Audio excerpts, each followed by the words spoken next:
السلام علیکم ورحمۃ اللہ وبرکاتہ۔ کیا آپ کو سورہ فلق اور سورہ ناس یاد ہے؟ یعنی قل اعوذ برب الفلق، قل اعوذ برب الناس، یہ دونوں صورتیں یاد ہیں؟ آپ کہو گے مفتی صاحب یہ صورتیں تو بچوں کو یاد ہوتی ہیں، کیونکہ ہم لوگ جب صورتیں یاد کرتے ہیں تو انہی صورتوں سے سٹارٹنگ کرتے ہیں۔ یہ صورتیں تو بالکل یاد ہیں ہمیں۔ کیا آپ کو ان دونوں صورتوں کی فضیلت پتہ ہے کہ یہ دونوں صورتیں کتنی پاورفل ہیں؟ ان دونوں صورتوں میں کتنی طاقت ہے؟ آپ کو یہ اس لائف میں، چاہے وہ شیطان کے شر ہوں، جناتوں کے شر ہوں یا جانوروں کے شر ہوں، آپ کو جن چیزوں سے بھی تکلیف پہنچ سکتی ہے نا، حاسدوں سے، آپ سے بغض رکھنے والوں سے، دشمنوں سے، انسانوں سے، حیوانوں سے، چرند پرند درندوں سے، تمام چیزوں کے شر سے یہ صورت آپ کو بچاتی ہے۔ آپ کہو گے مفتی صاحب اچھا ایسی بات ہے؟ جی ہاں، بالکل ایسی بات ہے۔ یہ صورتیں آپ لوگوں کو یاد تو ہیں، لیکن ان صورتوں کی فضیلتیں آپ لوگوں کو نہیں معلوم۔ آج میں آپ لوگوں کو انہی دونوں صورتوں کی فضیلت احادیث مبارکہ کی روشنی میں بتانے جا رہا ہوں۔ ان احادیث کو سننے کے بعد آپ لوگوں کو پتہ چلے گا اوفو اتنی فضیلت والی یہ دونوں صورتیں ہیں، اور انشاءاللہ ثم انشاءاللہ ان فضیلتوں کو سننے کے بعد آپ ان صورتوں پر عمل کرنے والے بن جاؤ گے۔ آئیے جانتے ہیں سورہ فلق اور سورہ ناس کی فضیلت، اور حضور علیہ الصلوۃ والسلام ان صورتوں کے بارے میں کیا فرماتے تھے۔ ان دونوں صورتوں کو ملا کر کہا جاتا ہے معوذتین، معوذتین، ٹھیک ہے۔ حضرت عائشہ صدیقہ رضی اللہ تعالی عنہ سے روایت ہے کہ رسول اللہ صلی اللہ علیہ وسلم جب بیمار ہوتے تو معوذتین یعنی قل اعوذ برب الفلق اور قل اعوذ برب الناس، ان دونوں صورتوں کو پڑھ کر اپنے اوپر دم فرماتے تھے۔ پھر جب آپ علیہ الصلوۃ والسلام مرض الوفات میں مبتلا ہوئے، یعنی جب آپ بیمار ہوئے اور آپ کو یہ احساس ہو گیا کہ اب میں اللہ سے ملاقات کے لیے جانے والا ہوں، آپ کی تکلیف زیادہ ہو گئی، تو حضرت عائشہ صدیقہ رضی اللہ تعالی عنہ فرماتی ہیں کہ میں رسول اللہ صلی اللہ علیہ وسلم کو یہ صورتیں پڑھ کر دم فرماتی تھی تاکہ ان صورتوں کی برکت حضور کو حاصل ہو۔ بات سمجھ آ رہی ہے؟ حضرت عائشہ صدیقہ رضی اللہ تعالی عنہ فرماتی ہیں کہ میں ان صورتوں کو پڑھ کر اپنے ہاتھوں پر دم کرتی تھی، پھر برکت کی امید سے حضور علیہ الصلوۃ والسلام کے مبارک جسم پر پھیرتی تھی۔ تو پتہ یہ چلا کہ ان صورتوں کو پڑھ کر اپنے ہاتھوں پہ دم کر کے اپنے بدن پر بھی ہم پھیر سکتے ہیں۔ ایک دوسری حدیث سنیے، حضرت عائشہ صدیقہ رضی اللہ تعالی عنہ سے ہی روایت ہے، فرماتی ہیں کہ نبی کریم صلی اللہ علیہ وسلم جب رات کو بستر پر آرام فرماتے تو اپنی دونوں ہتھیلیوں کو ملا کر، اس طرح سے دونوں ہتھیلیوں کو ملا کر قل هو اللہ احد اور قل اعوذ برب الفلق اور قل اعوذ برب الناس پڑھ کر دم فرماتے تھے، پھونکتے تھے اپنے ہاتھوں پر، ٹھیک ہے۔ اور پھر دونوں ہتھیلیوں کو جہاں تک ممکن ہوتا اپنے جسم پر پھیرتے تھے، پہلے سر پر، پھر چہرے پر، پھر سامنے کے حصے پر، اور پھر جہاں تک ہاتھ پہنچتا تھا پوری باڈی پر ہاتھوں کو پھیر لیا کرتے تھے۔ میرے عزیز بھائیوں، میری بہنوں، رات کو جب سونے جاؤ نا تو یہ عمل کر لیا کرو، ان تینوں صورتوں کو پڑھ کر، اور اگر ساتھ میں آیت الکرسی بھی ملا لو تو بہت اچھا ہے، اور دم کر کے اپنے ہاتھوں پہ پوری باڈی پر پھیر لو۔ انشاءاللہ کوئی شیطان، کوئی اثر، کوئی جنات آپ پر اٹیک نہیں کرے گا، کوئی بھی آپ کو نقصان، انسانوں کے علاوہ کوئی اور جو مخلوق ہے نا وہ نقصان نہیں پہنچائے گی، اور انشاءاللہ انسان بھی آپ کو نقصان نہیں پہنچائے گا۔ آج کل لوگوں کو شکایت ہے نا، ہر ایک کو یہ شکایت ہے اثر ہے، جادو ہے، فلاں ہے، فلاں ہے، تمام طرح کے جادوؤں کا توڑ ہیں یہ دونوں صورتیں۔ یہ جو آپ تعویذ لینے جاتی ہو نا، یہ جو آپ لوگ تعویذ لینے جاتے ہو، جادو کا، اثر کا، کسی کا کرایا ہوا، یہ جتنے بھی تعویذ والے بیٹھے ہیں نا، ان تمام تعویذ والوں کا آپ کہہ لو یہ دونوں صورتیں باپ ہیں، جتنے بھی عمل اور ٹوٹکے آپ کو کرنے کے لیے تعویذ والے بتائیں گے۔ یہ صورتیں جادو کا توڑ ہیں، شیطانوں سے حفاظت کا ذریعہ ہیں۔ یہ صورتیں بہت پاورفل ہیں، جو ان صورتوں پر عمل کر لے، جیسا حدیث میں بیان کیا گیا ہے، اس کو کسی اور تعویذ کی، کسی تعویذ والے کے پاس جانے کی انشاءاللہ ثم انشاءاللہ میں گارنٹی دے رہا ہوں اس کو ضرورت نہیں پڑے گی۔ بات سمجھ آ رہی ہے؟ تو ان صورتوں کو اس طرح سے سنت کے مطابق ان صورتوں پر عمل کرنا سیکھو۔ آئیے ایک اور حدیث میں آپ کو سناتا ہوں۔ نبی کریم صلی اللہ علیہ وسلم کے گھر میں اگر کوئی بیمار ہوتا تو آپ صلی اللہ علیہ وسلم سورہ اخلاص، سورہ فلق اور سورہ ناس پڑھ کر ان پر دم فرماتے تھے۔ گھر میں کوئی بچہ بیمار ہو گیا، گھر کا کوئی شخص بیمار ہو گیا تو حضور ان صورتوں کو پڑھ کر دم فرماتے تھے۔ اس سے یہ پتہ چلتا ہے کہ اگر کوئی بیمار ہو جائے تو ان صورتوں کو پڑھ کر بیمار پر دم کرنا چاہیے۔ بات سمجھ آ رہی ہے؟ اور بیمار کو، اگر بیمار ان صورتوں کو پڑھ سکتا ہے تو بیمار کو بھی چاہیے کہ وہ ان صورتوں کو پڑھ کر دم کرے۔ پوری نبی کریم صلی اللہ علیہ وسلم کی سیرت میں آپ کو کہیں نہیں ملے گا کہ حضور نے کسی کو تعویذ دیا ہو یا صحابہ نے کسی کو تعویذ دیا ہو یا صحابہ حضور سے تعویذ لینے گئے ہوں۔ پڑھنے کو ملے گا، عمل کرنے کو ملے گا کہ صورتیں پڑھو، دم کرو۔ حضور نے دعائیں تو سکھائیں، تو پتہ یہ چلا کہ پڑھنا اصل ہے، تعویذ اصل نہیں ہے۔ بات سمجھ آ رہی ہے؟ اگر آپ پڑھ سکتے ہو تو یہی ہے سنت اور یہی ہے اصل۔ تعویذ تو بعد کے لوگوں نے ان لوگوں کو دیے جو بیچارے ان پڑھ ہوتے تھے، جاہل ہوتے تھے، پڑھ نہیں سکتے تھے، بچے ہیں یا گاؤں دیہات کے لوگ ہیں جہاں بھی دین مکمل نہیں پہنچا ہوا ہے، تو کیا کرے، چلو بھائی یہ کر لو آپ۔ لیکن ہم نے تعویذ کو ہی اب اصل بنا دیا، حالانکہ اصل یہ ہے جو میں آپ کو حدیثوں کی روشنی میں بتا رہا ہوں۔ آئیے ایک اور حدیث سنتے ہیں۔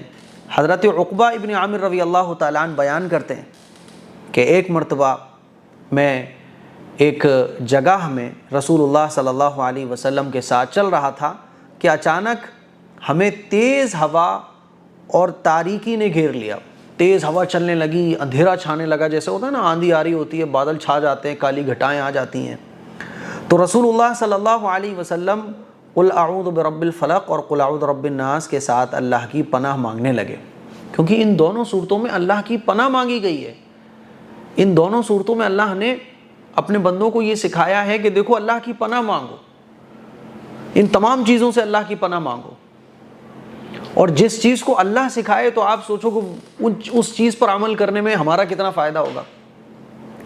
تو یہ ڈائریکٹ شیطان سے، جناتوں سے، حاسدوں سے، شریروں سے، جتنی بھی چیزوں سے ہمیں نقصان پہنچ سکتا ہے ان سے بچنے کا طریقہ خود اللہ نے ہمیں بتایا ہے۔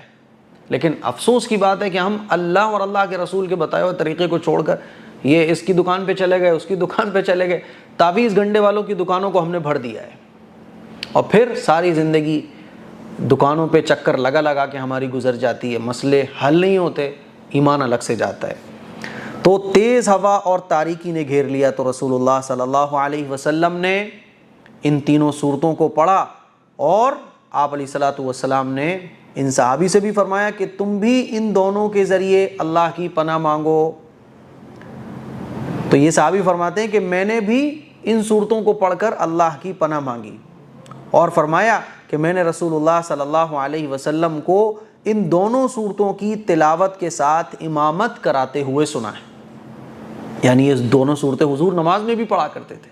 تو پتہ یہ چلا کہ اگر تیز آندھی آ جائے، کیونکہ اس سے بھی انسانوں کو نقصان پہنچ سکتا ہے، تیز ہوا آ جائے، اندھیرا چھا جائے، کوئی خطرناک گھڑی ہمارے سامنے آ جائے، تب بھی ہمیں ان دونوں صورتوں کو پڑھنا چاہیے، ٹھیک ہے؟ آئیے اور سنیے۔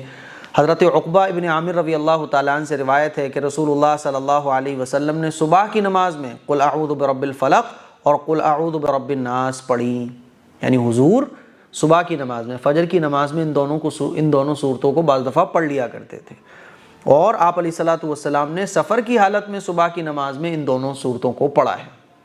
اب کچھ لوگ کہتے ہیں نا کہ سورہ فلق اور سورہ ناس نہیں پڑھنا چاہیے کیونکہ اس سے ناس ہو جاتا ہے، ایسا کچھ بھی نہیں ہے۔ قل اعوذ برب الناس میں جو ناس کا لفظ ہے اس کا معنی ہوتا ہے لوگ، لیکن ناواقف لوگ، علم نہیں ہوتا، وہ سمجھتے ہیں ناس یعنی ناس ہو جائے گا اس صورت کو پڑھنے سے، ایسا نہیں ہے۔ حضور نماز میں بھی پڑھا کرتے تھے، تو نماز میں آپ پڑھ سکتے ہیں۔ حضرت علی رضی اللہ تعالیٰ عنہ بیان کرتے ہیں کہ ایک رات رسول اللہ صلی اللہ علیہ وسلم نماز ادا فرما رہے تھے کہ آپ صلی اللہ علیہ وسلم نے اپنا ہاتھ مبارک زمین پر رکھا تو آپ صلی اللہ علیہ وسلم کو بچھو نے ڈس لیا۔ رسول اللہ صلی اللہ علیہ وسلم نے اسے اپنے نالین مبارک سے مار دیا۔ پھر حضور علیہ الصلوۃ والسلام جب نماز سے فارغ ہوئے تو فرمایا کہ بچھو پر اللہ کی لعنت ہو کہ وہ نمازی کو اور غیر نمازی کو، نبی کو اور غیر نبی کو، کسی کو بھی نہیں چھوڑتا، سب کو ڈس لیتا ہے۔ پھر آپ علیہ الصلوۃ والسلام نے پانی اور نمک منگوایا، ٹھیک ہے، ان کو ایک برتن میں ملایا، پانی اور نمک کو منگوایا اور اس کو ایک برتن میں ملایا، اور پھر اس کو اپنی انگلی پر بہانا شروع کر دیا جہاں پر بچھو نے ڈسا تھا۔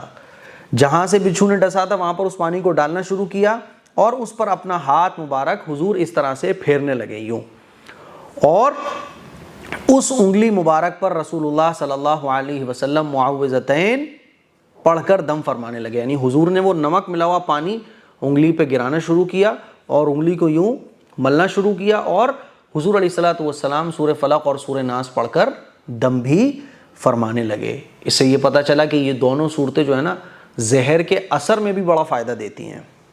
آئیے میں آپ کو ایک اور حدیث سناتا ہوں کہ فرماتے ہیں کہ ایک مرتبہ حضور علیہ الصلوۃ والسلام مسجد میں نماز پڑھانے میں دیر ہو گئی تو ہم حضور کی محبت میں ان کو دیکھنے گئے کہ حضور آخر کہاں رہ گئے۔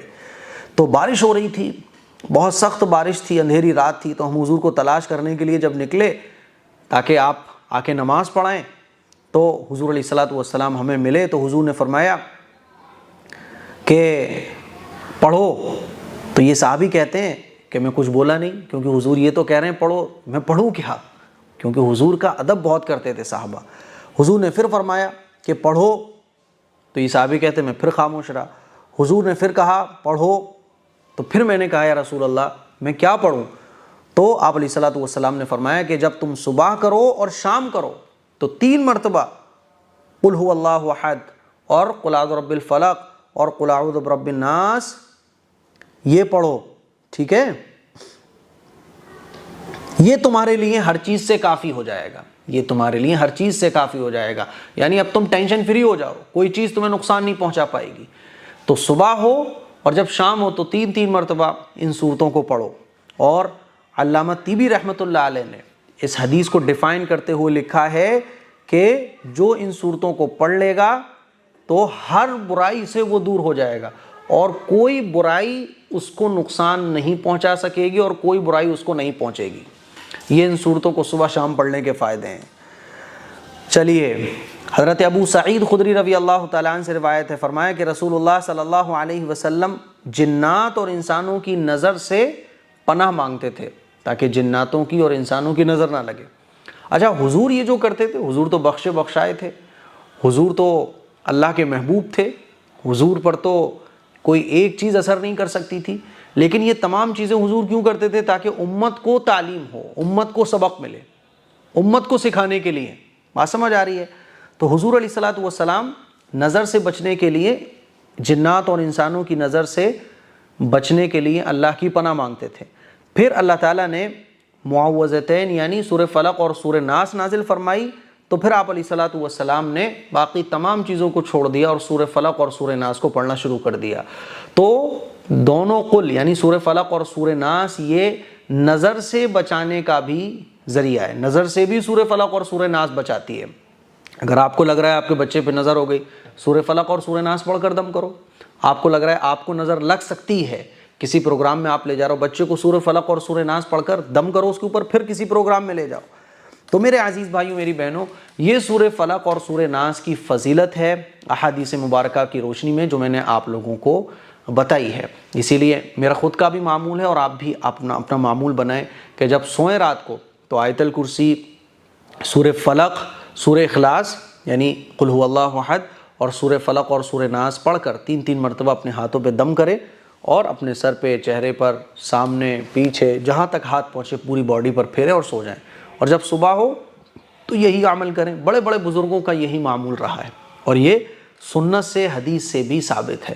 تو یہ سورہ فلق اور سورہ ناس کی فضیلت ہے، اور یہ صورتیں کب نازل ہوئیں، کیسے نازل ہوئیں، ان کا ترجمہ کیا ہے۔ تو AM قاسمی آفیشل جو میرا دوسرا چینل ہے جس پہ صرف قرآن سے متعلق ویڈیوز میں اپلوڈ کرتا ہوں، وہاں پر قرآن کا ترجمہ اور تفسیر کا سلسلہ شروع ہو چکا ہے۔ آپ اس چینل کو ضرور وزٹ کریں، اس چینل کو سبسکرائب کریں اور جو قرآن کا ترجمہ اور تفسیر کا سلسلہ چل رہا ہے اس کو ضرور جڑیں۔ 1-2 دن میں ایک ویڈیو اپلوڈ ہوتی ہے 10 منٹ، بہت شارٹ انداز میں، مختصر انداز میں، آسان زبان میں قرآن مجید کا ترجمہ اور تفسیر آپ کو سیکھنے کو ملے گا۔ دعاؤں کی گزارش ہے اس کلپ کو شیئر کریں۔ السلام علیکم ورحمۃ اللہ وبرکاتہ۔